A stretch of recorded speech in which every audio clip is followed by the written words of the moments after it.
local leaders, and countless other distinguished guests. Thank you all for being here. A real pleasure to be with you. Just 2 years ago, with the help of many people in this room, we had a booming economic recovery like nobody's seen before, the strongest and most secure border in U.S. history, energy independence and even energy dominance, historically low gas prices, as you know, no inflation, a fully rebuilt military, and a country that was highly respected all over the world by other leaders, by other countries, highly respected. Very simply, we had made America great again. We made it great again, and we did it by putting workers first, by putting families first, and above all, by putting America first.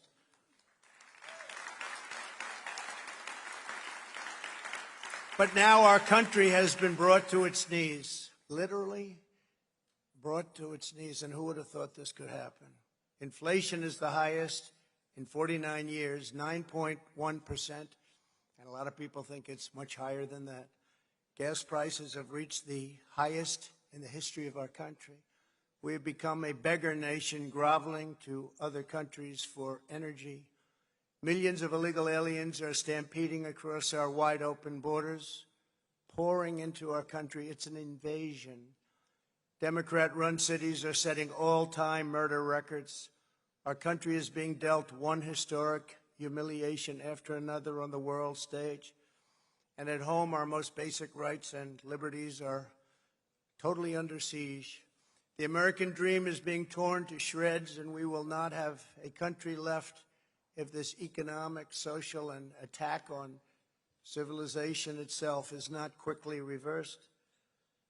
Newt Gingrich, friend of mine who's in our audience, told me this morning that our country has not been this weak in terms of prestige and relative economics and respect since the Civil War. And yet, there is time for us to bring America back from the brink. It's at the brink. Got to bring it back from the brink. We gather today on the verge of a historic midterm election.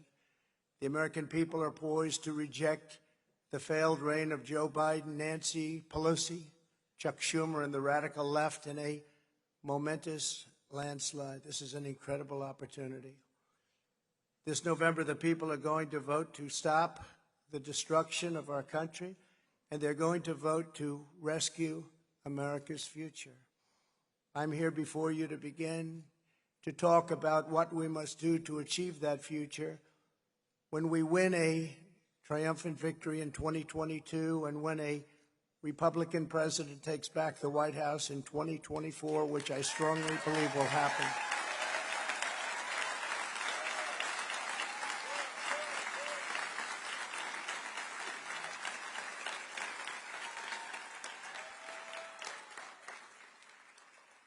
There's a tremendous amount to be done, from reviving our economy to liberating our energy to restoring our standing in the world. But for this afternoon, I want to speak about some of the core elements of our agenda, and in particular, public safety, of which we have very little. There's no higher priority than cleaning up our streets, controlling our borders, stopping the drugs from pouring in, and quickly restoring law and order in America.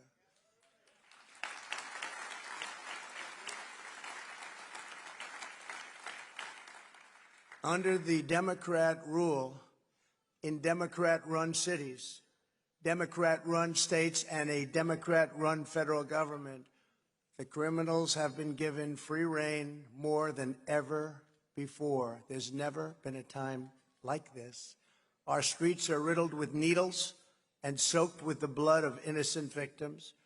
Many of our once great cities, from New York to Chicago to LA, where the middle class used to flock to live the American dream, are now war zones, literal war zones.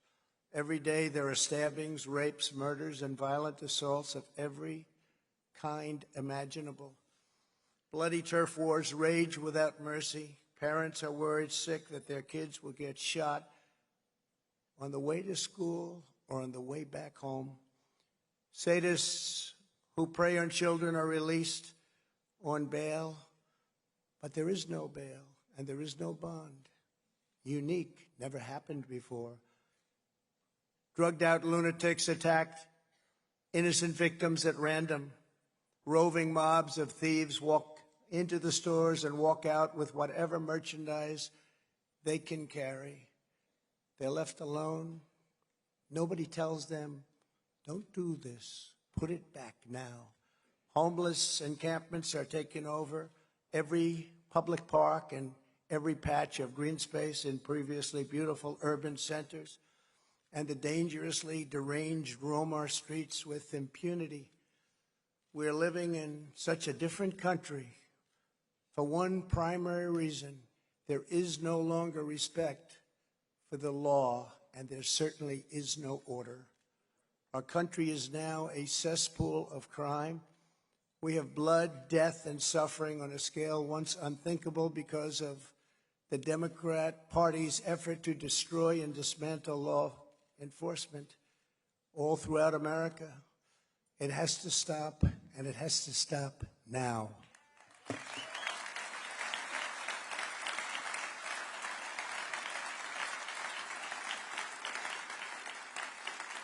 In Philadelphia last month, a 73-year-old man was walking along the street when he was approached by a band of 7 teenagers who attacked him for sport and beat him to death with a traffic cone. Beat him like you've never seen anyone beaten before, laughing as they bludgeoned the life from their helpless victim, cackling as they left his body on the side of the road, dead.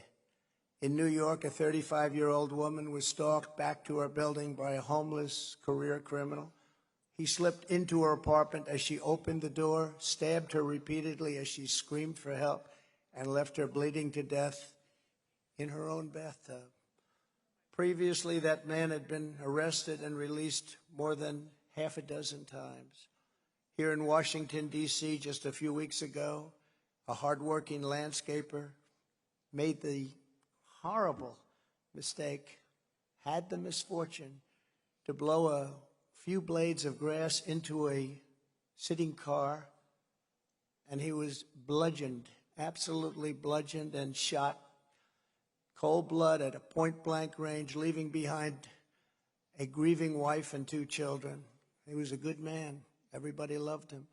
There's so many stories, I could fill a whole speech with them. I could go on with these stories for months and years. A pregnant woman murdered outside her home as she unloaded the gifts from her baby shower. A young girl struck in the head with a bullet while driving her family on her 12th birthday.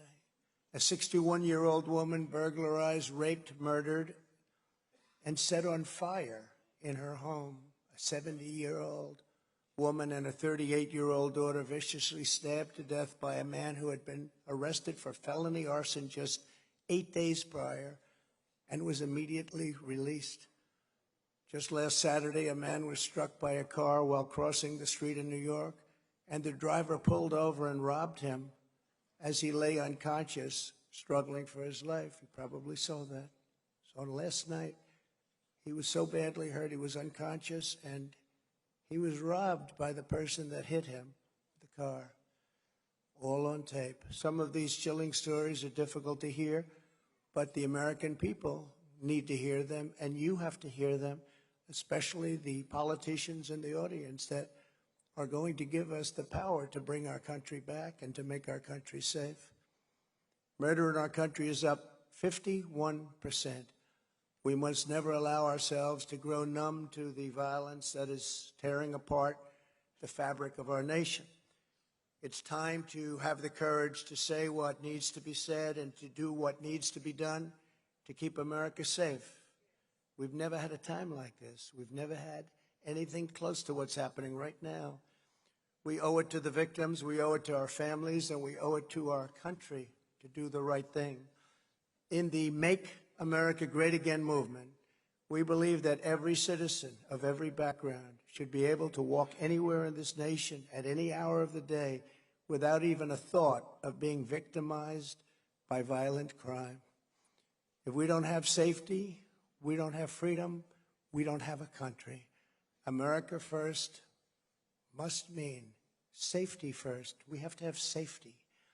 Starting with our new majorities in Congress next year and continuing under the next Republican president, we need an all-out effort to defeat violent crime in America and strongly defeat it, and be tough and be nasty and be mean if we have to.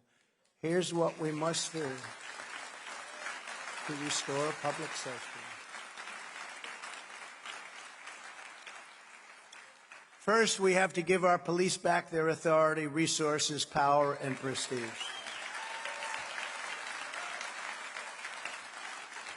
We have to leave our police alone. Every time they do something, they're afraid they're going to be destroyed, their pension's going to be taken away, they'll be fired, they'll be put in jail. Let them do their job. Give them back the respect that they deserve.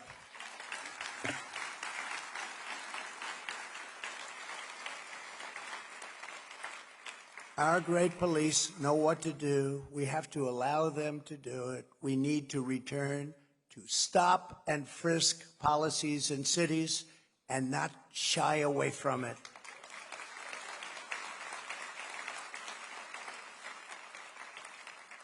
I watched as other politicians recently apologized for stop and frisk where cities were safe.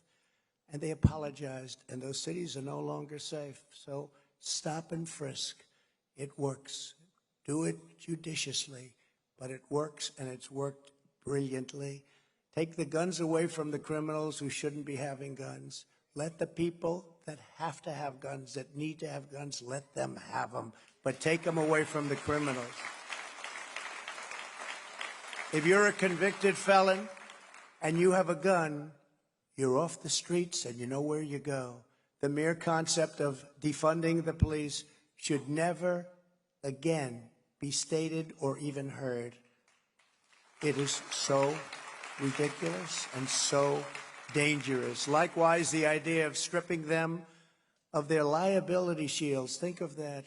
They're in trouble. Go out and hire your own lawyer. We're not going to protect you.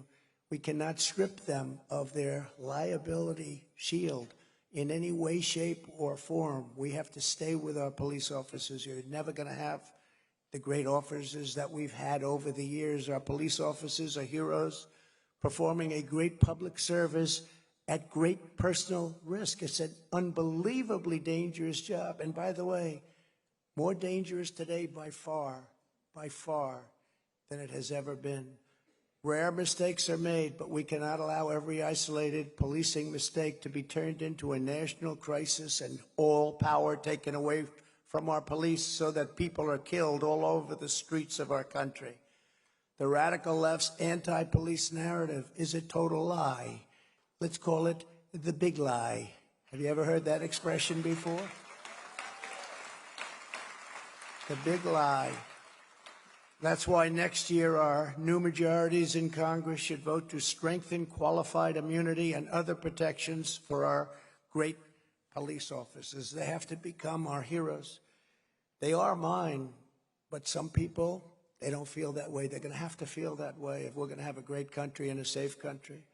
Our law enforcement heroes of our time, they do their duty to protect U.S. citizens and to protect everybody, whether it's our country or other countries coming in to pay their respects to the United States, which they do less and less now because they're afraid to come in. They see all the stories of safety and the lack of safety. But we must uphold our duty to protect our police officers. Second, because of the radical Democrats and because of what they've done, driving record numbers of officers to resign, retire or quit. The police work all together. The new Congress should immediately pass emergency funding to hire and retain tens of thousands more police officers all across our country. We have to go in the opposite direction. I haven't seen in a long time any bills wanting to be passed where they give the police strength. It's always where let's take more away, let's take more away, let's take immunity. Let's take everything we can, take their pensions if they speak a little bit too tough. Can't do that anymore. Our country is going to hell, and it's going to hell very fast. It's a very unsafe place. We need the largest increase in the hiring of police officers in American history, and that's what this will be. And we'll get that done. I have no doubt, Kevin, we'll get that done. Steve, we'll get that done. To get more police on the streets than ever before, walking every beat and with great respect. There should be a squad car on every corner, if that's what it takes to stop the killing. Again, I don't want to make this partisan, but every city, every single city is run by Democrats, every single city where it's in trouble, like the kind of trouble we're talking. It's run by Democrats and the crazy policies that they put forth, and they can't believe them. And certainly after all of this time with the bad results, you would say, gee, it's time to make a change. But I really believe even a majority of the Democrats would say, because they don't want to be brutalized, a majority of Democrat voters would say exactly what I'm saying is right. Third, we need a no-holds-barred national campaign to dismantle gangs and organized street crime in America. During my presidency, we sent tens of thousands of MS-13 gang members back out of our country. We'd either ideally send them out, and in some cases they were so bad and so dangerous, we put them in jail because we didn't trust the other countries to hold them. Because as you know, other countries very happily send all of their criminals now through our open border into the United States. They're emptying their jails into the United States. We're like a dumping ground. We're not going to allow that to happen. We know where these gangs operate, what streets they control. We even know their names. The police officers know their names. The problem is they're not allowed to do anything about it, and they want to. We need to get in there immediately, go into every drug den, every stash house, every hideaway, and round up the dealers and killers and the gang members and charge them with any and every crime that we find. And there are a lot of them: drug crimes, sex crimes, all sorts of crimes, vicious, vicious, horrible crimes like we've really never seen before, certainly not on a scale like this. We're a war zone. To lead this effort, a joint violent crime task force composed of the Department of Justice and the Department of Homeland Security should be tasked with destroying these organizations, and the penalties should be very, very severe. If you look at countries throughout the world, the ones that don't have a drug problem are those that institute a very quick trial, death penalty sentence for drug dealers. It sounds horrible, doesn't it? But you know what? That's the ones that don't have any problem. It doesn't take 15 years in court. It goes quickly, and you execute a drug dealer and you'll save 500 lives because they kill on average 500 people. It's terrible to say, but you take a look at every country in this world that doesn't have a problem with drugs. They have a very strong death penalty for the people that sell drugs. If we're going to stop this scourge,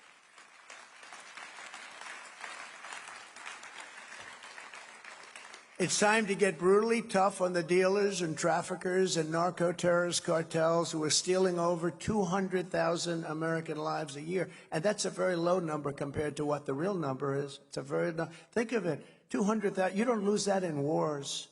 You don't lose that in wars. And yes, these drug traffickers should and must receive the death penalty. And I'll tell you, just from dealing with the heads of other countries, I said to President Xi of China, do you have a drug problem? No, no, no. Why do we ask such a question? No. He almost didn't know what I was talking about. No, no. I said, why do you think? Well, if somebody is selling drugs, they get the quick trial. Quick trial. Never forget. What is quick trial? Meaning it goes fast. And they get the death penalty. But when I asked him, I said, do you have in any way no drug problem? They do have a drug problem. You know what they do? They make drugs and send them into our country. But I had it stopped. That was a drug problem they had. We had it stopped. Now it's bigger fentanyl. They make it, most of it, and they send it through Mexico, through the border. And we had it just about stopped. And now the border, as you know, is just a horrible situation. But you look at Singapore, you look at other countries where they have the death penalty, they have no drug problem whatsoever. And if we did that, in 1 year, even if it was not strong, because it's never going to be quite like China, I would say. What do you think, Kevin? Do you think it will ever be like? I don't think so. No matter what we do, no matter how tough we get, it won't be quite. You know what a quick trial is, right? 2 hours. That's what. Not 2 years, not 20 years. No, we're not going to have that. But just by the mere fact that you have that, immediately, Newt, drug dealing would go down and deaths would go down by at least 50%. 5-0. 5-0. If the radical Democrat politicians at the state, local levels refuse to protect public safety and instead turns criminals loose to prey upon the innocent, then the federal government will have no choice but to step in, not wait for the governors anymore. I was mandated, wait for the governors, but sometimes I couldn't do that. I was watching too many things happen in Minnesota. Minneapolis, what happened if we didn't send in the National Guard, they wouldn't have a city left. But you have to wait for the governors, in theory. We shouldn't be doing that anymore. If a governor wants to have vast numbers of people killed and riots and all of the problems that we have, we're not going to wait any longer. We're going to pass legislation where we can immediately go in and help those people that are under siege and they have governors that don't know what they're doing. Under these circumstances, the federal government has the right, really, they have the right to do what they want to do, but we can't do that. We can't give that. It's a duty for us to use every tool, every authority and constitutional power at our disposal to defend the citizens of our country. If we have a weak, foolish, and stupid governor that is allowing the kind of things that you saw to take place, we have to be able to go in and we have to be able to clean out the mess, and it has to be cleaned out quickly, strongly, has to go very fast. Just last week, a man tried to stab a sitting member of Congress running for governor of New York, Lee Zeldin, good man, good person.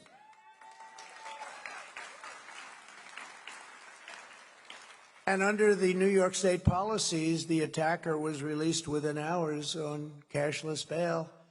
And according to a study reported last week in the Wall Street Journal, a majority of murders in Baltimore are committed by suspects who should rightfully be in prison, but are instead roaming free under Democrat rule.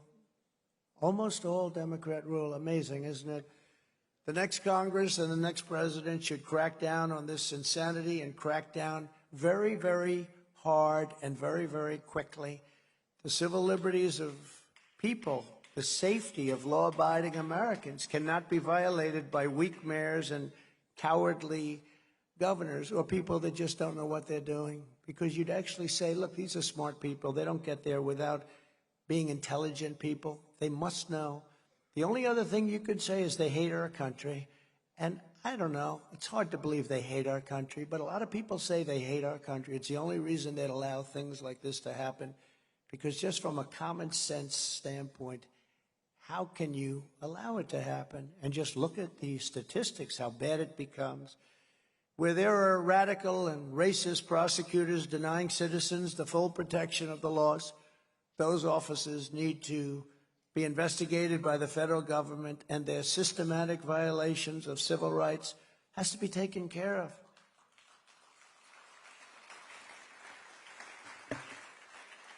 And where there is a true and total breakdown of law and order, where citizens' most basic rights have been violated, then the federal government can and should send the National Guard to restore order and secure the peace without having to wait for the approval of some governor that thinks it's politically incorrect to call them in. When governors refuse to protect their people, we need to bring in what's necessary anyway. We have to go beyond the governor. Another 60 people were shot. Think of this. It's not even possible. Were shot in Chicago over the weekend. In Afghanistan, For 18 months, not one of our soldiers was killed. And they had that number of people shot in Chicago over the weekend. Think of it. Many died, by the way, many died. When that many are shot, a lot are going to die. And this is constant in Chicago. And this cannot go on anymore. Every other approach has been considered and tried. And they've tried the weak approach. They've been trying it for years and really trying it over the last couple of years. And it's not working. It's time to go a different direction. And only one option remains. The next president needs to send the National Guard to the most dangerous neighborhoods in Chicago until safety can be successfully restored, which can happen very, very quickly. Fifth, we have to take back our streets and public spaces from the homeless, the drug addicted, and the dangerously deranged. What's happened to our cities? Look at San Francisco, such a beautiful city. And today people don't even look at the beauty. They just want to try and make it to their office or their home. Less than 2 weeks ago, a beloved NASCAR star, great star, Bobby East, was stabbed to death out of nowhere. Out of nowhere. This man showed up out of nowhere by a homeless man as he filled up his car. Bobby was filling up his car at a gas station, and this man viciously attacked him in California, killed him. Days earlier, an Olympian in women's volleyball, great player, was attacked by a homeless man as she was walking down the street and brutally hit in the face with a metal club, almost causing her death and very close to causing blindness. No civilized society turns over its public spaces to be dominated by drug addicts or the homeless, no matter what the reason may be. If liberals think it's somehow compassionate, let them invite the homeless to camp in their backyards, soil their property, attack their families, and use drugs where their children are trying to play. Let them try it. Let them try it. Letting people live in the street of a major city, or anywhere for that matter, with needles, drugs, squalor, is not good for anybody. For the good of everyone involved, the homeless need to go to shelters, the long-term mentally ill need to go to institutions, and the unhoused drug addicts need to go to rehab, or if necessary, an appropriate jail. They've taken over our cities, so many of our cities. It's at a level that nobody can even believe.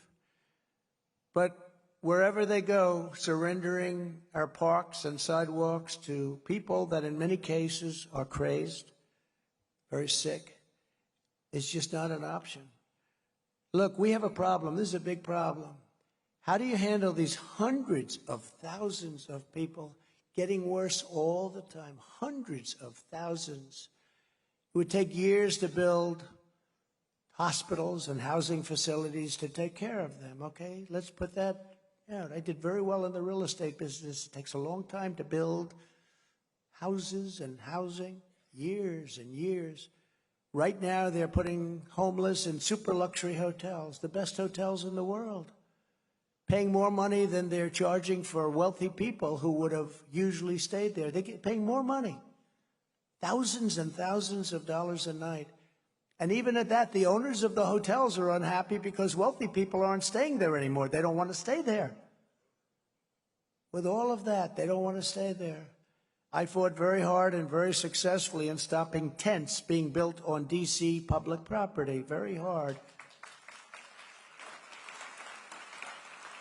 Every time I drive through the streets of our beautiful D.C. with the most beautiful monuments, everything's so beautiful, and then I'd see a cluster of tents and others, and I'd see it happening, and I'd send people out immediately. Secret Service, by the way, did a phenomenal job. I'd send people out immediately to get rid of those tents before you know, when you have 5 or 6 or 8, but when you have hundreds of them and even thousands of them, very hard to do it. It becomes too late. But coming in today, for the first time since I left Washington, D.C., it is not recognizable what's happened. They have tents with homeless and others all over I think the most beautiful public spaces anywhere in the world. I don't care. I could look at canyons. I could look at oceans. I think the most beautiful public spaces in the world. They don't look beautiful now. Who is going to want to come to Washington, D.C., and perhaps even more importantly, when a foreign leader comes and they have meetings here, it leaves such a bad impression. They go home and say, what kind of a country has the United States turned into? And you don't think that gets around? You have to see what I saw today coming in. The streets were dirty. They were littered with papers. Main highway, main roads coming in. The main roads that we all take. They had more bottles and cigarettes and everything you could imagine, paper of all kinds, from all places, lying along the roads. That's without the tents. And then you look at the tents and the homeless, and you say, what's happening to this great bastion? Perhaps some people will not like hearing this, but the only way you're going to remove the hundreds of thousands of people, and maybe throughout our nation, millions of people we're talking about, and help make our cities clean, safe, and beautiful again, is to open up large parcels of inexpensive land in the outer reaches of the cities, bring medical professionals, including doctors, psychiatrists, psychologists, drug rehab specialists, build permanent bathrooms and other facilities, make them good, make them hard, but build them fast, and create thousands and thousands of high-quality tents, which can be done in one day. And you have to move people out. Now, some people say, oh, that's so horrible. No, what's horrible is what's happening now. Because now they're in tents, but most of them aren't even tents that function. But we have to do it because you can put up a tent in one day. It would be 2 years, 3 years, long time if you're going to build housing that would take care of the kind of numbers that we're talking. We're talking about hundreds of thousands and probably millions of people. It will be the ambition of these people and all of us to get their life back on track, leave the tent city, and be back into the mainstream of society, which is where they want to be. It's a great thing. Now, the media will go out and say, oh, Trump wants to build tents. No, I want to take care of the people, because nothing could be as bad as what's happening to them right now. And at the same time, I want to save our cities, because you're going to have a time when nobody will be here anymore. Nobody will come here. Nobody will come to New York or Chicago, Los Angeles, or any of our cities to build millions of units of housing or hold homeless people in luxury hotels, which are costing a fortune for the government, and have no medical or rehab professionals available. There are none available.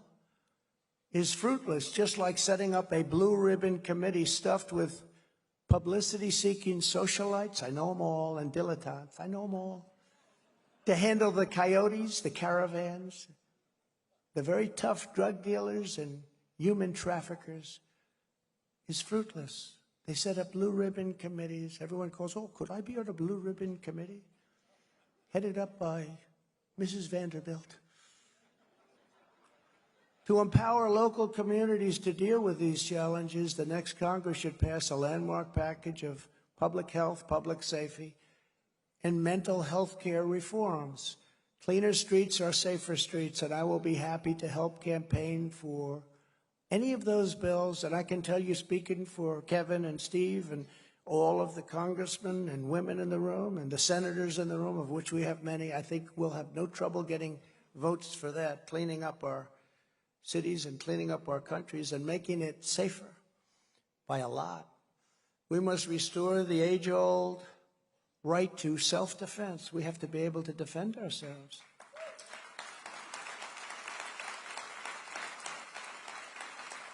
We've all heard the story of the bodega worker on the night shift in New York who was violently assaulted. Violent.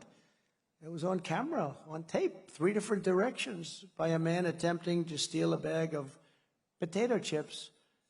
When he stabbed the man in self-defense, after being really roughed up and beat up, punched in the face, and the bodega worker was charged with murder. But thankfully, after a lot of pressure, those charges have been dropped. They've been dropped. There you go.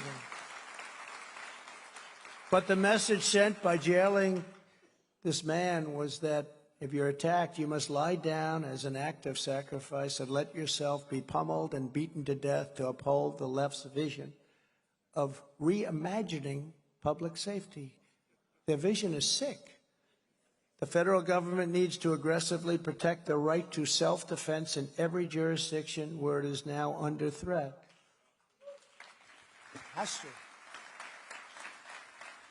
If necessary, Congress should pass legislation spurring the Biden administration to act. I don't know how they can say no to it, but they'll find a way. And we should also have concealed carry reciprocity.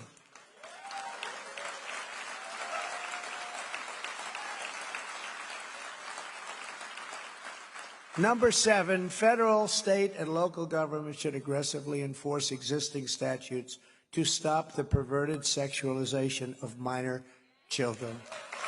You have the statutes.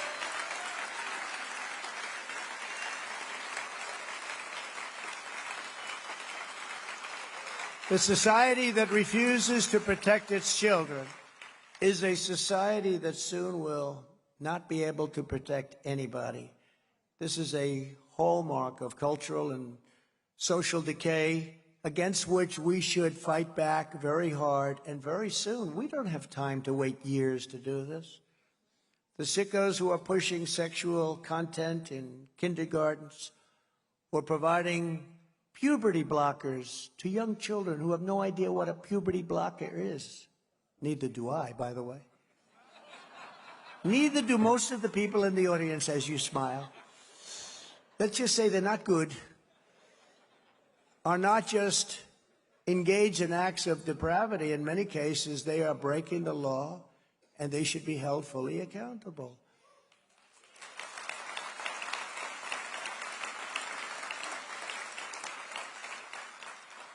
And by the way, we should not allow men to play in women's sports.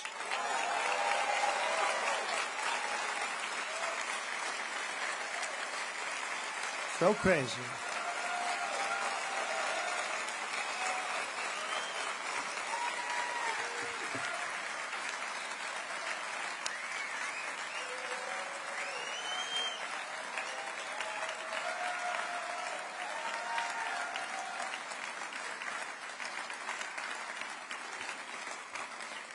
See, it just shows you what these political geniuses, I have all these consultants, all these great.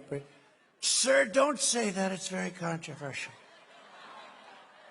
That's not written down anywhere. I just said this might be a good time. So they said don't do it. And that gets the biggest hand of everything. Oh, it's crazy. It's crazy.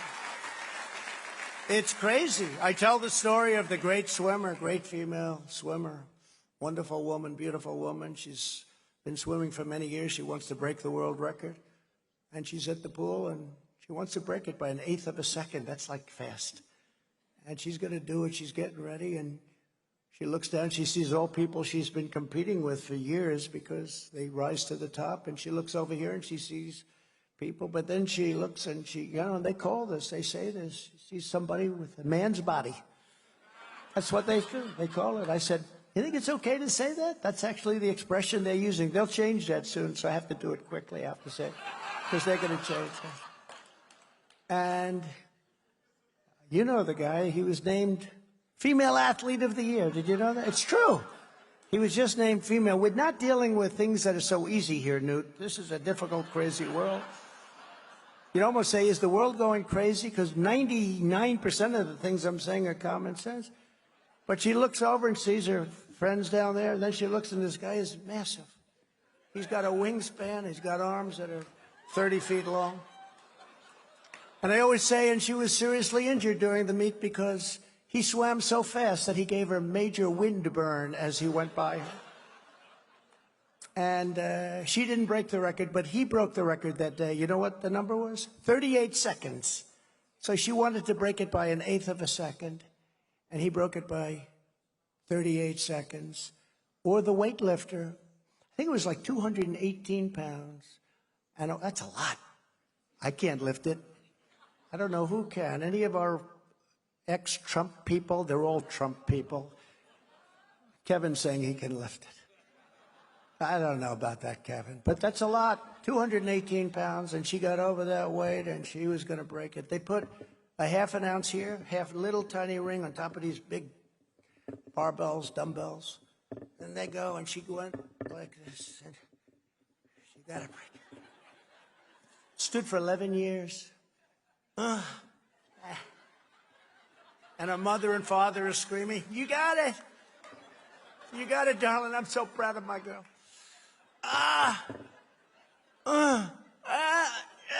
Well, she couldn't do it. And then this guy comes along. He's named Alice. And he looks at the weight.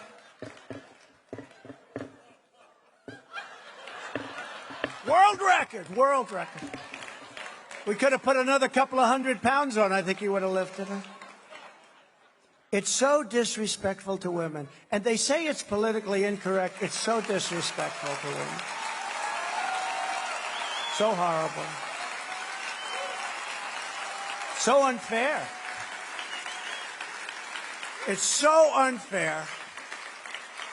And I'll tell you what, if I were ever, I'd be the greatest women's basketball coach in history. Because I don't like LeBron James. I like Michael Jordan much better. But I'd go up to LeBron James. It doesn't matter. I'd say, "LeBron, did you ever have any desire to be a woman? Because what I'd love you to do is star on my team that I'm building up. I will have the greatest team in history. They'll never lose. Nobody will come within 70 points of this team. Now, we have to change that, and we have to make it okay to talk about it." Do you know the young lady I was talking about is afraid to talk about it? She's shunned and she's canceled when she talks about it. This is crazy. Right, Kellyanne? I see my Kellyanne. We love Kellyanne. I love Kellyanne. Finally, to secure our country, we have to secure our borders, and there's never been anything like what's taking place at our borders. Our open borders are a gaping wound, allowing drugs, gangs, child traffickers, human smugglers, and tens of thousands of dangerous criminals to pour into our country. That's every week when you hear that's every week. Because I really believe the number, you've heard 3 million, 4 million. I saw the head of Homeland Security the other day say that our border's secure. I said, you see, the Democrats are all about disinformation. Some people say misinformation. I like disinformation slightly better, but they mean pretty much the same thing. They will say something, and you're supposed to believe it. Like Russia, Russia, Russia. Oh, Trump is an agent of Russia. If they kept saying it, I might even start believing it someday. No, what they do is they say this stuff, and it's happening now with the January 6th. They say stuff, and they think you're going to believe it. It is a horrible, horrible thing. But he said our border is secure. And I actually, the wonders of TiVo, I turned it back to hear it again because I couldn't believe. And he did say that. He said our borders are secure. I believe we'll take in 15 million people, not 4 million people. And we have no idea who's coming in. But I do know they're emptying their jails. They're getting rid, and last week we had 141. Most people don't know there are many more countries than that. But last week we had 141 countries represented by people that came into our country illegally. We don't know who they are, where they're from. We know nothing about them. But, they say that I got a lot of things right. They say Trump called it all right. Everything I've said has turned out to be true. Many of these people that are coming in will cause trouble for our country, the likes of which you have no idea, terrorism and other things. They're sending in people into our country that will cause problems for us for decades to come, and problems like perhaps you've never even seen before, that kind of level. When we regain the majority, we need to use the purse strings to prohibit even one dime from being spent to implement Joe Biden's open borders agenda. We have to have it stopped and to force him to deport the illegal aliens that he is now refusing to deport. Now, you know he's not going to do that, so we do have to wait to a certain extent. The guys can do a fantastic job, and they can stop things from happening, but it's going to be very hard for them to change that. They're not going to do it. I think it would be actually easy. I think we'd be doing them a favor politically. We're actually helping them politically if they ever did, but they're not going to do it. So we do have to do a great job in 2024, and I think we will do it.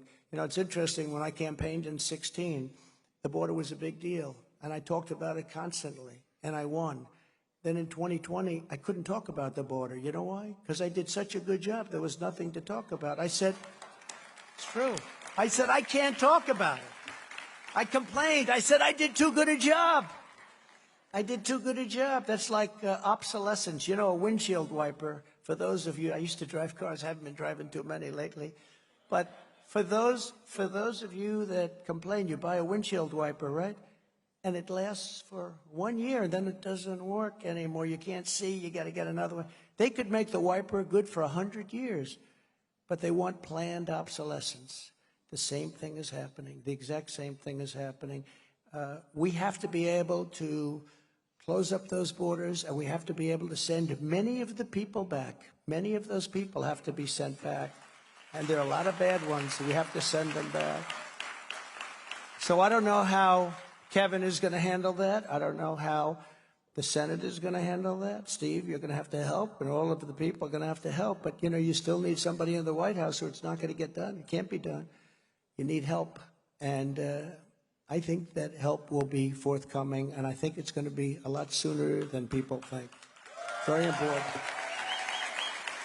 Republicans should be laying the groundwork for this today, and we need to stand and fight and demand that real border security, strong border security, be included in the spending bill this September. Now, you know, I went to Mexico, and I said, you have to give us 28,000 soldiers to protect our border. And the president, who I really like, he's a socialist, but that's okay. I like him a lot. He likes me. I like him. Can you believe this? I got along with him great. But he laughed at me when I suggested it. I said, no, you have to do it. So then he sent his representative to deal with us. And everybody in the State Department laughed at me. They all said, they're not going to do this. I said, here's what you do. Give me a list of your 10 top things. I said this to all of the people, ICE, Border Patrol, everybody, and the State Department. Give me a list of the top 10 things you need from Mexico, and I'll get them all. They said, no way, sir. And there was a woman in the State Department who was really a good woman. She was there 25 years. She dealt with Mexico pretty much exclusively. Sir, they will never do this. We've been after this for many years, decades. I say, how much you want to bet? They'll do it. And she said, you can't do it. I asked for all of the things, remain in Mexico, little thing, let's remain in Mexico. People think that's easy. It wasn't easy to get. But we had all of the different things we needed, and I asked for 28,000 soldiers. And then we had 8 other things which were just equally as obnoxious to ask for. And I said, so what do you think? She said, you're wasting your time, sir, but that's okay. I'd like to watch. I said, fine. So the head man came in, the top representative of the country came in, and I asked him for these 10 things, and he was laughing. Of course we wouldn't do that. We're not going to do that. We're going to give you soldiers to protect your border? I said, yeah, you have to do that because they're pouring through Mexico. You have to do that. We want 28,000 soldiers. That's the exact number we need. We will not do that under any circumstance. I said, all right, then I'm going to sign this piece of paper. And on Monday morning, this was a Thursday evening, on Monday morning, there will be tariffs imposed of 25% on every single item sold from Mexico into our country. And it goes into effect. It goes into effect on Monday morning at 8 o'clock, and that means all of the cars, because as you know, over the years, not with me, but over the years, they stole 32% of our automobile business. Think of it. They manufactured 32. They took 32% out of our country. I said, all of those cars, everything that you sell into this country, 25%. He said, I'd like to come back in 5 minutes. He came back in 5 minutes. President, we would be honored to give you all 10 of those things. And we got all 10. We got all 10. We got everything. We got 28,000 soldiers free of charge, no cost, and they did a fantastic job. It's one of the ways, this was during the construction of the wall, and it's one of the ways we had the best numbers in recorded history, but Mexico was great. But you have to be able to ask people for things. And the woman at the State Department said, I've never seen anything like it. I cannot believe it. And she was a good woman, but it's just one of those things. The next Republican president must immediately implement every aspect of the Trump agenda that achieved the most secure border in history, including remain in Mexico, safe third agreement, you know what that is? Asylum restrictions, enhanced rapid deportation initiatives. I got all of these things. And they gave them up. They gave them up. Newt, can you believe it? Yes, you can. He's saying, yes, I can. They gave them all up. Think of it. Remain in Mexico. In other words, you cannot come into the country. You have to remain in Mexico until we check you out. And if you're not a murderer, a criminal, if there's some reason why you can legally, then we take you in. Other than that, you remain in Mexico, back to where you came from, the country that you came from, and that's it. And it was hard to get, but I got it pretty quickly, like in about 10 minutes. And they couldn't believe it. And that's it. And we had a great border, and people weren't pouring in. And now we have people remain in the United States and come back for your trial in 4 years, and nobody ever comes back. Only the really stupid people come back. I think it's about 1% come back. It's the craziest thing I've ever seen. We should pass a law enacting these reforms permanently. They have to be permanent. Under our administration, we built hundreds of miles of border wall, hundreds. In fact, we completely finished our original wall plan, completely done. We were so proud of it. Despite 2.5 years of Democrat-inspired lawsuits, I won them all.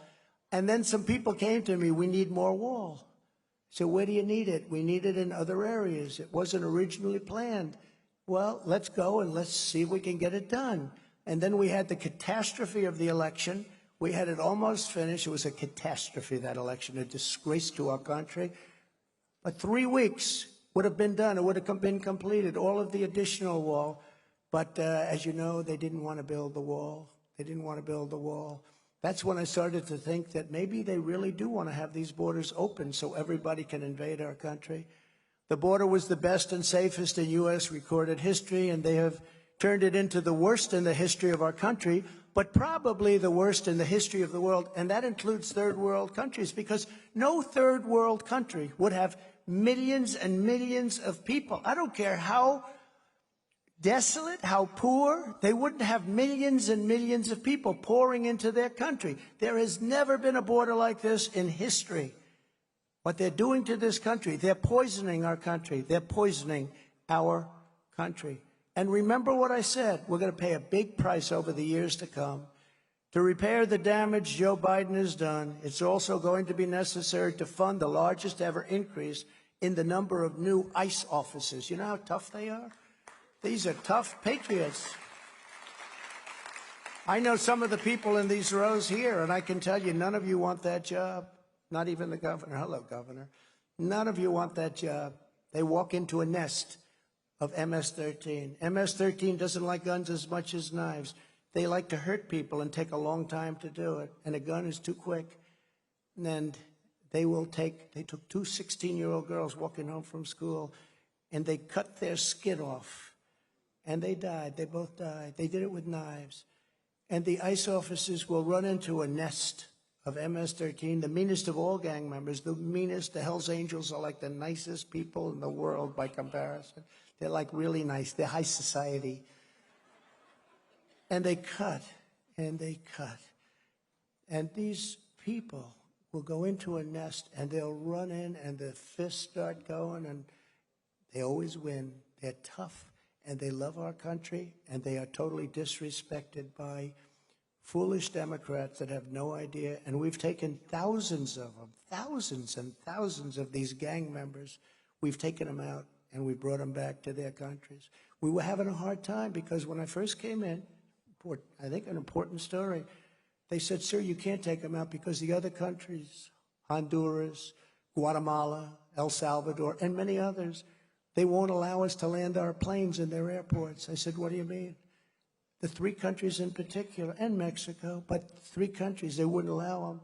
So I said, what do you mean they wouldn't? He said, they don't want them back, sir. They're not going to allow. So every time we'd fly with a plane full of essentially prisoners, gang members, and they'd have planes on the runway. You wouldn't allow them to run. They wouldn't accept our buses through the border. They wouldn't do anything. I said, so in other words, they send them here because the countries send them here. Very smart. These are very streetwise people, these leaders, whether they're presidents, prime ministers, or dictators. Many of them are dictators. Some of them are all three, actually, the ones that really have it going. So what happens is, I said, you mean they wouldn't take them back? I said, that's not a good situation. Under President Obama, they were stymied. They couldn't do anything. They wouldn't do anything. They wouldn't send them back because the country wouldn't take them back. I said, how much money do we pay those three countries?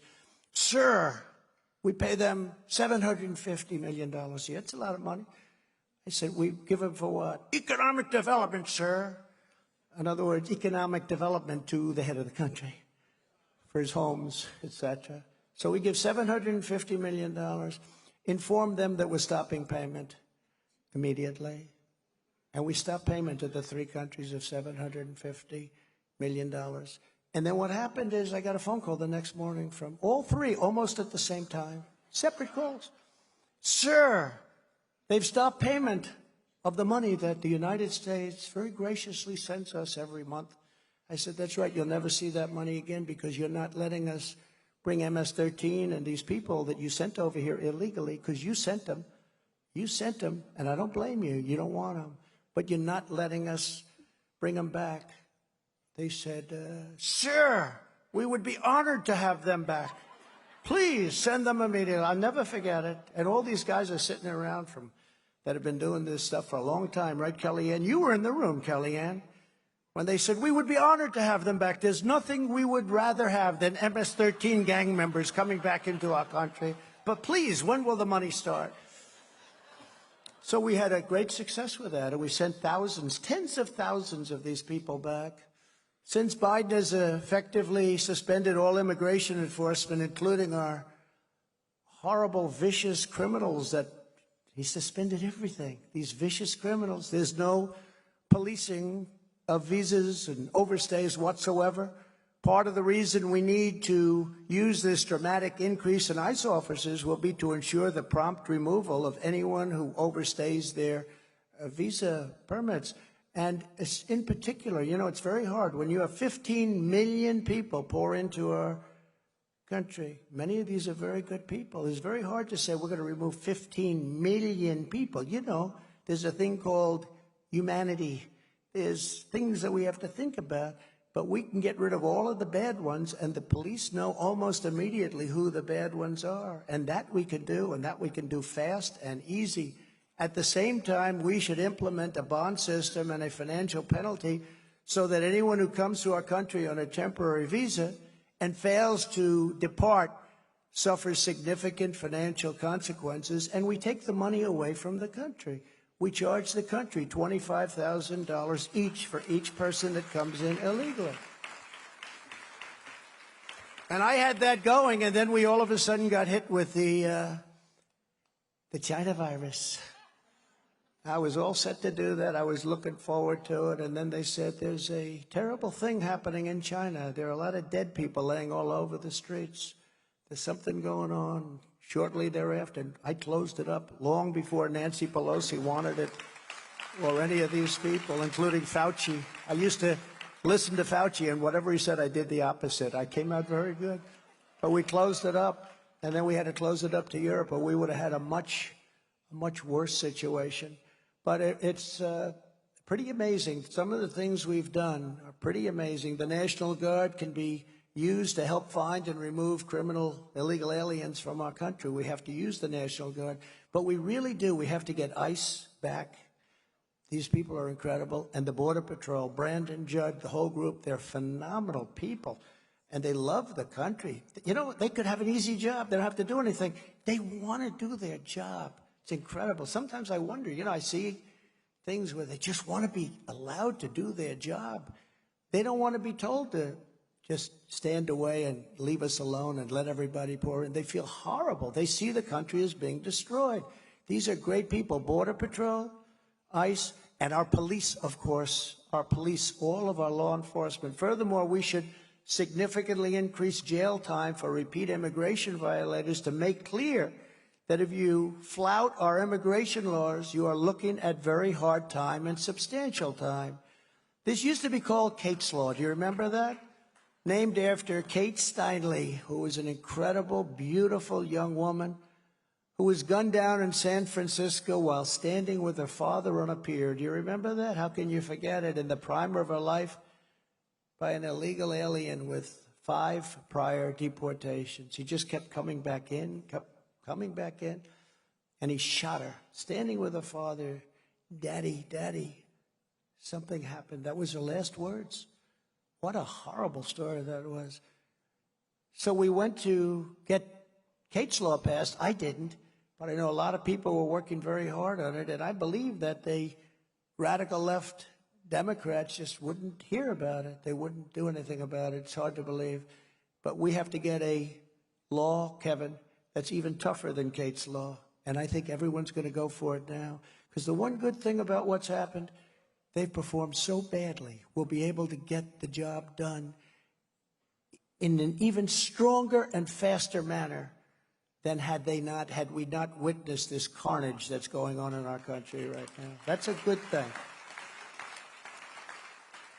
And we've also seen too many instances of illegal aliens who cross our borders with a history of sex crimes and sexual offenses at numbers that nobody's ever seen before. Don't forget, when we clogged up the border, these people weren't coming. We had the lowest numbers in 42 years on sex traffickers. The human traffickers, mostly women, by the way, second children, last is men, but mostly women. And we had the best numbers that we've had in many, many decades because we had the border stopped up. We had a lot of people, including, as I told you, 28,000 Mexican soldiers. And they were allowed to be tougher. If our soldiers look at somebody and don't say, "Good morning, ma'am, how are you?" they want to throw them out of the military. The Mexican soldiers are a little tougher than that.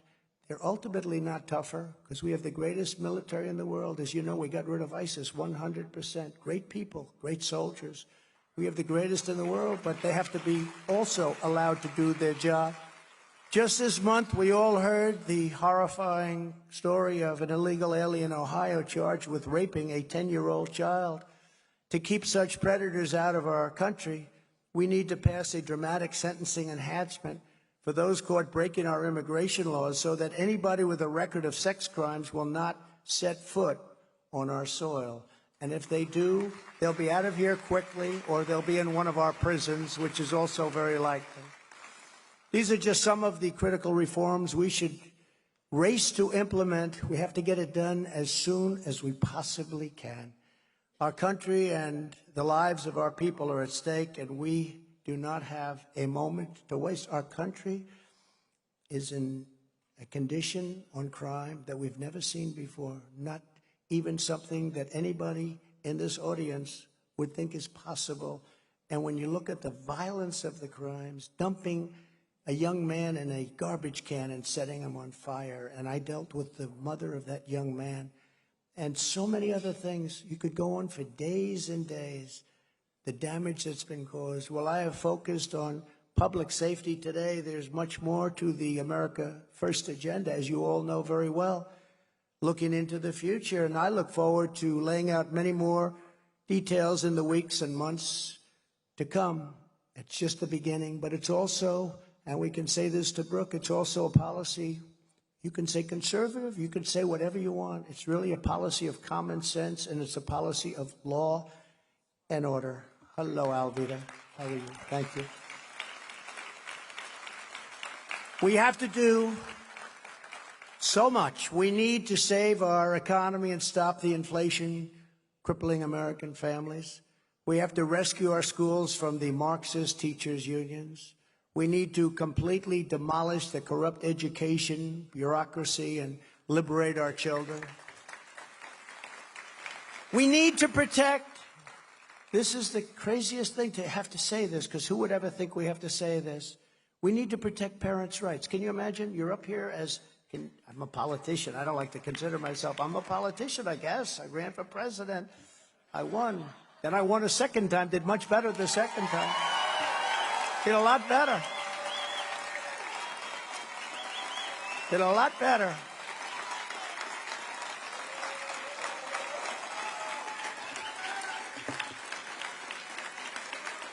Very corrupt. I always say I ran the first time and I won. Then I ran a second time and I did much better. We got millions and millions more votes. And you know what? That's going to be a story for a long time, what a disgrace it was. But we may just have to do it again. We have to straighten out our country. We have to straighten out our country. We had it there. We had it. We actually did it twice. We did it pre-COVID, and then we did it again, and we handed over a stock market that was higher than it was pre-COVID. Nobody can even believe it. We actually did it twice. So it's a very sad thing. All of the things I'm talking about would have been done. We need to get political correctness and left-wing race and gender theories out of our military so that America can once again fight and win wars. We have to be thinking about winning.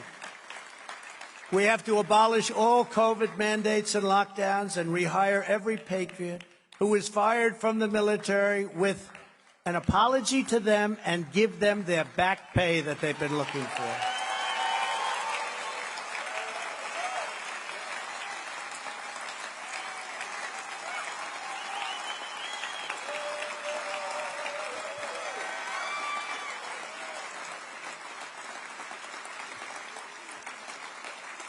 And it is a great shame of the Pentagon brass that they have not spoken out in defense of their own service members. They have to speak out. To drain the swamp and root out the deep state, we need to make it much easier to fire rogue bureaucrats who are deliberately undermining democracy, or at a minimum, just want to keep their jobs. They want to hold on to their jobs. Congress should pass historic reforms empowering the president to ensure that any bureaucrat who is corrupt, incompetent, or unnecessary for the job can be told, did you ever hear this? You're fired. Get out. You're fired. Have to do it. Deep state. Washington will be an entirely different place. Our current appeals process, as an example for these rogue bureaucrats, has 3 stages which take, on average, 5 years per stage. In other words, to fire someone who is doing a bad job, if the government wins, will take 15 years under our current system. Think of that. 15 years. Almost all politicians will be long gone before that process even ends. In addition, we need a great national effort to bring back our supply chains, bring back our factories, which we did a lot of, by the way. We made great trade deals, great, got rid of NAFTA, the worst trade deal ever made. USMCA is the best. In fact, if you know, Canada and Mexico want to renegotiate the deal, and I say to Biden, don't do it, and don't give up the tariffs on China. We want to bring back our jobs and secure manufacturing independence. We need to rapidly maximize domestic oil and gas production to restore energy independence and bring the price of gasoline back down to a number that nobody even believes anymore. We had it down to $1.87. Can you imagine? To build on my historically successful trade policies that brought back millions of jobs and billions of dollars, we need to strengthen our trade laws, give the president more tools to combat unfair trade, make Section 301 more usable, and don't take the tariff power away from the president. If you do, it's the greatest gift to China and other countries that you could ever do. For the senators, don't allow it to happen. It's before you. If you do that, you're not a great American, and I'll say it very strongly. We need to establish a commission to hold China accountable for unleashing the virus upon the world and the damage they've caused. And we need to restore my administration's initiative to target and eliminate Chinese espionage, which Joe Biden outrageously abolished. You know, we had it. Huawei couldn't come in, Newt. You know that. They were prohibited from coming in. All of a sudden, they're all over the place. It's crazy what's going on. We should once again require able-bodied single adults to go to work or train for a job in order to receive welfare and other benefits. You got to work. And we should require proof of citizenship to receive the child. We have to do this to get the child tax credit to stop subsidizing illegal immigration. We're bringing illegal immigrants into our country because they're paying them a fortune. We're paying them. In California, the governor wants to pay for their education, their medical. They want to give them more than our vets. They want to give them better benefits than our vets and citizens. We need a bold range of election integrity reforms from beginning, unsecure. And remember this, the unsecured drop boxes are a disaster. A disaster. You know, if you give $5,600 plus $1, they put you in jail. $5,600. You can't give any more than that. They put you in jail. Zuckerberg gave $417 million. So what's happening? Just an amazing thing. And we want to ensure universal voter ID. But our goal should be same-day voting with only paper ballots. That's just like France just had. Same-day voting. We have plenty of capacity. Same-day voting with only paper ballots. That's it. The military, if it's based far away only, can vote, and people that are legitimately ill can vote by mail-in, but that's a very small category. Same-day voting. France just had an election, Newt, 55 million people. They voted. At 11 o'clock, it was over. There was no dispute, no nothing. It was all paper. Everything was paper. Same day. They voted in one day. It started early in the morning. It went throughout the day. They had plenty of capacity. 55 million. It's bigger than the States. 55 million. Same-day voting, all paper. You're not going to have any more problems. We need to break the chokehold of Silicon Valley censors and restore free speech in America. These are the choices that America must confront on the road ahead. Right now, these next few years, our country will decide whether we are going to allow a corrupt and radical ruling class to snuff out the torch of liberty, or whether we will resist the forces of decay and raise that torch higher and prouder than ever to enlighten and inspire the entire world. We can do that. Together, we're standing up against, thank you, I think. Together, we're standing up against some of the most menacing forces, entrenched interests, and vicious opponents our people have ever seen or confronted. A friend of mine recently said that I was the most persecuted person in the history of our country. And then I started thinking about it, Kellyanne, and I said, you know what? He may very well be right.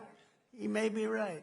Think of it. We had a Russia scam that covered religiously. It was covered religiously by the media. A lot of media back there today. It was covered religiously, even though the media knew it was fake. They knew it was fake.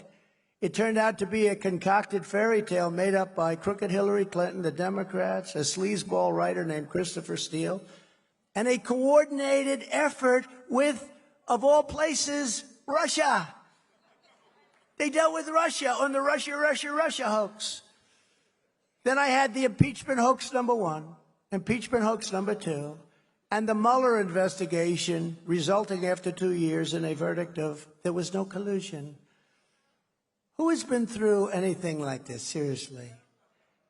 Certainly no politician and definitely no president. All of this while I was doing so much as president, including creating the most secure border in American history, recording the largest tax and regulatory cuts in the history of our country, biggest tax cut ever, bigger than the Reagan cuts, bigger than anyone, and regulatory, just of equal importance. $1.87 a gallon gasoline. We're at 5, 6, 7. You're going way up. No inflation, low interest rates, record growth in real wages, rebuilding our entire military. We rebuilt the military, gave $85 billion of it to the Taliban. Can you believe that? The historic Abraham Accords, bringing peace to the Middle East. It was incredible. And much, much, much more. Now we have the January 6th Unselect Committee of Political Hacks and Thugs. And it's the Think of this. These are hacks and thugs. These are the same people that we've been dealing with for 4 years, same people.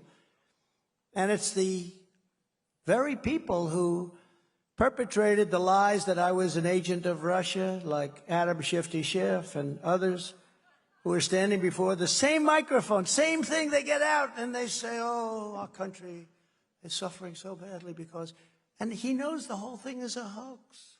I said this the other day. He knew Russia was a hoax. Him, Hillary Clinton, the DNC, the Democrats. And he stood pompously before microphones. His head, as you know, I feel, is shaped like a watermelon. He's quite an unattractive man. Now, see, they'll get me in trouble for that, Kellyanne, because by saying he's unattractive, they'll say, that's a horrible thing to say. But he said slightly worse about me. But think of this. He knows it's a hoax.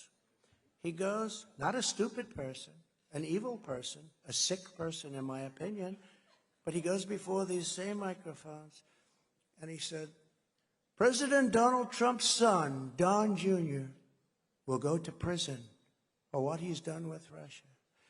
What kind of a man would say that my son, or put yourself in my son's position, that he's going to prison on something that he doesn't even know about, and that Adam Schiff knows is a hoax and a fairy tale and was made up? And the New York Times, Bret Stephens did a piece on it the other day. They admit now that it was a totally made-up hoax. He's saying my son should go to prison, and he knows it was a hoax.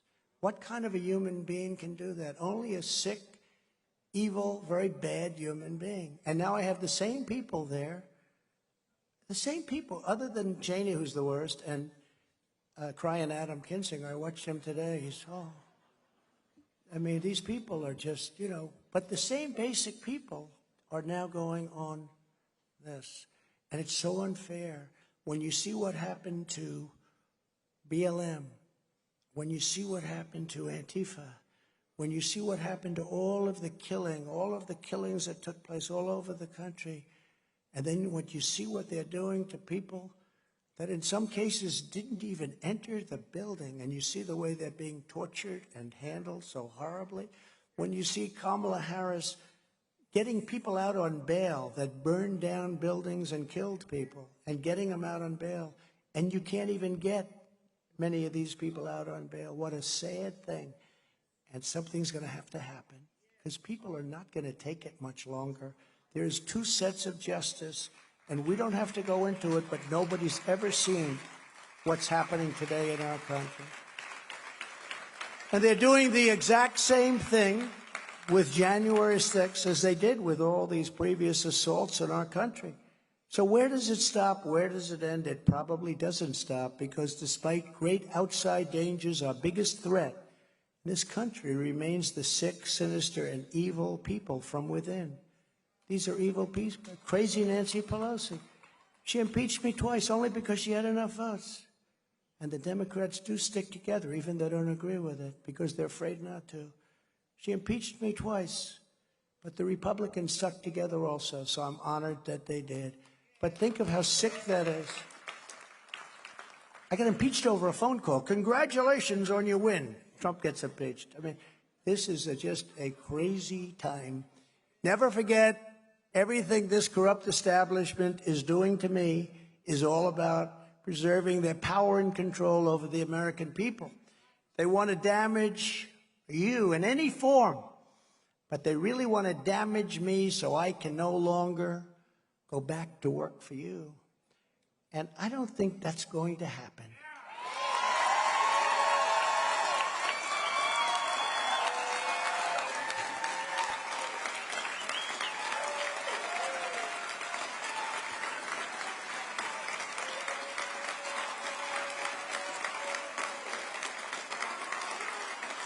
Thank you.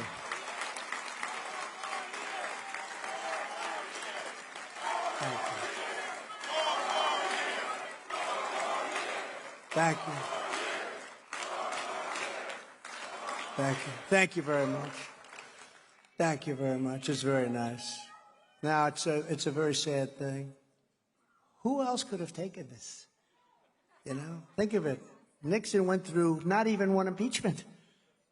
And I think he always regretted that he didn't fight. But it's been a very interesting period of time. And to me, they say a very successful man came up to me and said, could I ask you a question? One of the most successful. Could I ask you a question? You know what? How do you take it?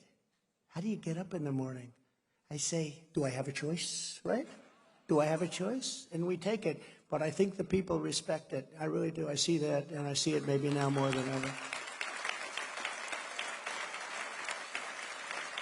And the problem we have is that the fake news media is corrupt and complicit. If they weren't, we would have a much quicker heal, because in its own way, they're the police of honesty and all, and when people don't trust them, their approval rating is now lower than Congress, which is saying something. Sorry for all you congressmen, but that's the truth. It's been there for a long time, but you know, when I first ran, it was very high, and I'm very honored to say that I've revealed something that people just didn't know, but it's never been like it is now. It's never been like it is now. If I renounced my beliefs, if I agreed to stay silent, if I stayed at home and just took it easy, the persecution of Donald Trump would stop immediately. It would stop. But that's not what I will do. I can't do that. A much simpler life. I have to save our country. I can't do that because I love our country, and I can't do that because I love the people of our country, so I can't do that. I wouldn't do it, and people don't want me to do it. Thank you very much. And I'm not doing this for me because I had a very luxurious life. I had a very simple life. I had everything. People say, you sure you want to do this? But, you know, there's an expression, the best day of your life is the day before you run for president. Did you ever hear that expression? And I laughed at it. I said, that may be true, actually. Right, Kelly? May be true. But I'm doing it for America, and it's my honor to do it. It's my great, great honor to do it. Because if I don't, our nation is doomed to become another Venezuela or become another Soviet Union. That's where we're headed. When you look at what's happening with the media, Newt, that's where we're headed. Or become a very large-scale version of Cuba, where all is lost and there is no hope. But no matter how big or powerful the corrupt radicals that we're fighting against may be, no matter how menacing they appear, we must never forget this nation does not belong to them. This nation belongs to you, the American people. We inherit the legacy of generations of American patriots who gave their sweat, blood, and tears, and even their very lives to build this country into a free and virtuous republic, unlike anything the world has ever known.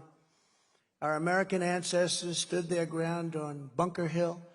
They starved and suffered at Valley Forge, and they seized victory at Yorktown. So many great, incredible, dangerous, brilliant events.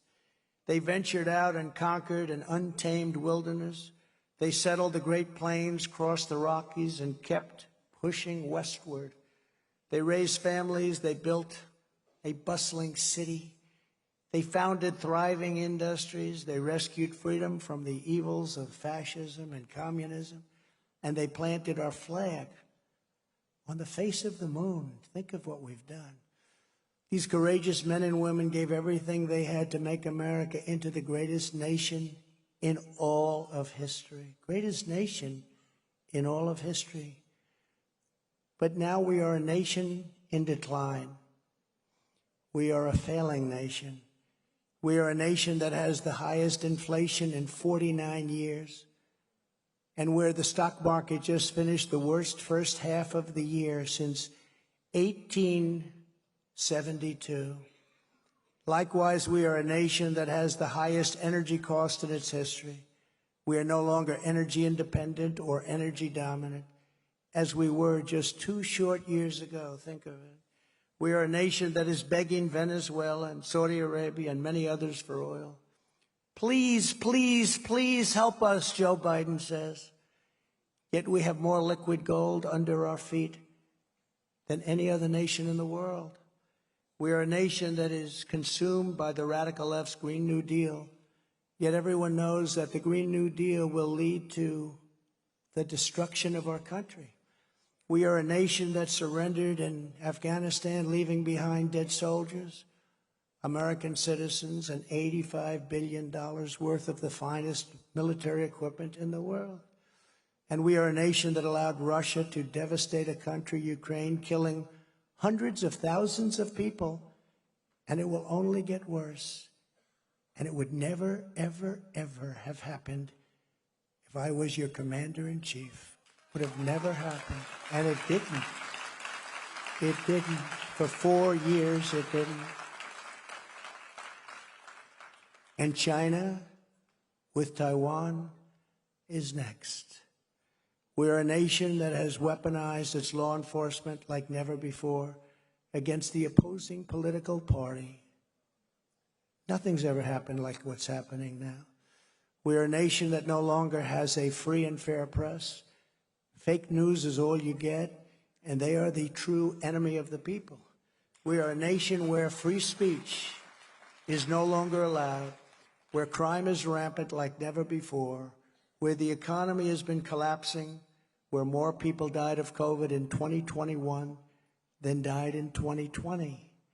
We are a nation that is allowing Iran to build a massive nuclear weapon, which they are incredibly being allowed to do right now as we speak. Would have never happened under President Trump. They were dying to make a deal. They would have made a deal with us right after the election, and it would have been a good deal. And China is being allowed to use the trillions and trillions of dollars it has taken from us to build a military, the likes of which possibly the world has never seen. And this also would never have happened with us. The level of speed with which they're going, it's a very dangerous thing. And just 2 years ago, we had Iran, China, Russia, and North Korea in check. They weren't going to do a thing against us, and everyone knows it, especially those leaders. And perhaps most importantly, we are a nation that is no longer respected or listened to around the world. We are a nation that, in many ways, has become a joke. We are a nation that is hostile to liberty and freedom and faith. We are a nation whose economy is floundering, whose stores are not stocked, whose deliveries are not coming, and whose educational system is ranked at the bottom of every list. But we are not going to let this continue. 2 years ago, we had the greatest. There's never been anything like it. 2 years ago. It's greatness like no one had ever seen. There's never been anything. We were outlapping China at levels that they never thought possible. China always thought they were going to be the world's biggest economy by 2018, 2019 at the latest, and they weren't even close because we were outdistancing something that they never thought could happen. But soon we will have greatness again. With all my heart and all my soul, I firmly believe that the American people will reject a fate of decline, demoralization, and ultimately a fate of defeat. And I believe that we will come together and choose instead a future of renewal, revival, recovery, resurgence, and in the end, a nation that is more exceptional than it ever was before. I believe we can do that.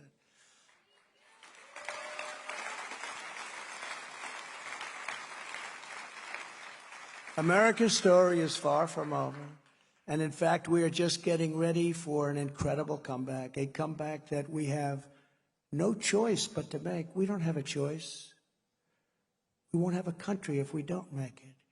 Through strength, we will restore our safety. Through hard work, we will rebuild our prosperity. Through courage, we will reclaim our liberty. Through love, we will repair our unity. Through success, we will rediscover our pride. And through unyielding determination together, we will make America stronger, safer, freer, greater, and more glorious than ever before. Thank you very much, ladies and gentlemen. It's been a great honor. Thank you.